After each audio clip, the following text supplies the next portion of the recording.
Hey guys, I'm Ashley and this is Cozy Mystery Tea Time, and today I want to give you a quick review of The Vampire Knitting Club. Okay, so I'm going to tell you right now, I loved this book and I will definitely be reading the rest of the series. Our protagonist is Lucy. She is a 25-year-old who is kind of lost. She doesn't know what to do with her life. She's old enough that she needs to find something to do, but young enough that she doesn't have a lot of life experience. So what does she do? She goes to visit her grandma. Grandma lives in the British town of Oxford, a cute little British town with the university, and grandma runs a knitting shop. So she goes to visit her grandma.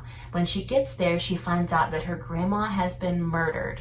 But everyone in town is very cagey about what actually happened to her grandma. Details of how she was sick or how she died or where she was, even where she was buried, no one will really tell her.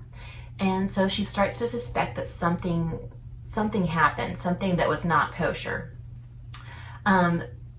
It's not a spoiler because it's on the back of the book, so I'll go ahead and tell you. Grandma, the reason everyone was a little cagey about it was because Grandma was actually turned into a vampire.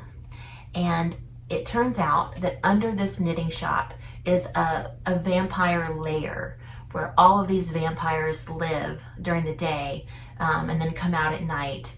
And all of the vampires love to knit.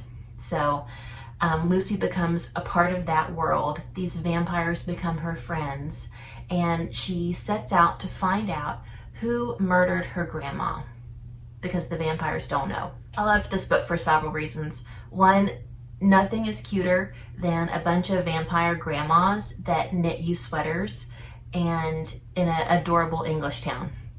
I didn't know that I would think that was cute, but it is. I didn't know that I needed a vampire knitting club in a cute British town in my life, but now obviously I know that I did. Also, the characters were really great.